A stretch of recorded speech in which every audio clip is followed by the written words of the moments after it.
ప్రియమైన సహోదరి, బాధపడుతున్నావా? ఎన్నిసార్లు ప్రార్థన చేసినా నా ప్రార్థన దేవుడు ఆలకించట్లేదని నిరాశపడుతూ ఉన్నావా? ఇంకా ఎంత కన్నీరు కార్చాలి, దేవుడు ఎప్పుడు నా కన్నీరు చూస్తారని నిరాశలోకి వెళ్ళిపోయావా? ఎప్పుడు నా కుటుంబం నన్ను అర్థం చేసుకునేదని బాధపడుతూ ఉన్నావా?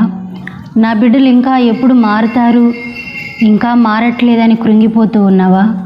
నా భర్త నన్ను పట్టించుకోవట్లేదే అని కృంగిపోతూ ఉన్నావా? అదే వేదనతో నిత్యము దేవుని సన్నిధిలో కన్నీరు విడుచున్నావా?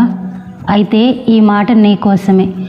మరి దేవుని వాక్యంలో ఒక మంచి ధైర్యపరిచే మాట ఉంటుంది. ఆ మాట ఏంటో ఒకసారి జ్ఞాపకం చేసుకుందాం.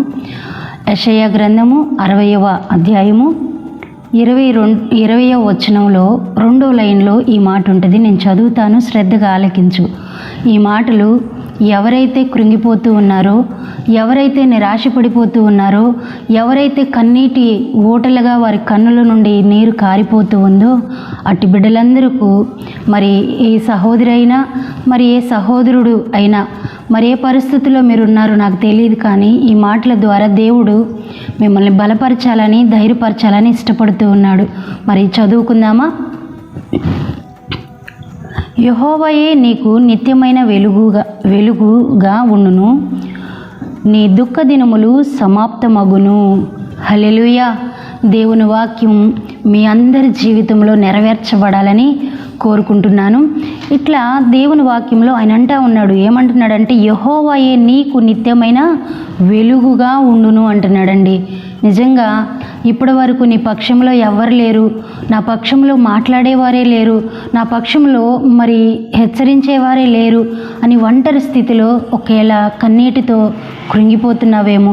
అయితే ఈరోజు దేవుడు నీతో మాట్లాడుతున్న మాట ఏంటంటే, నేను నీకు నిత్యమైన వెలుగు. అది ఆరిపోయేది కాదండి, విడిచిపోయేది కాదు, అది నిత్యము నిన్ను వెంటాడే వెలుగుగా ఆయన నీతో ఉన్నాడంట.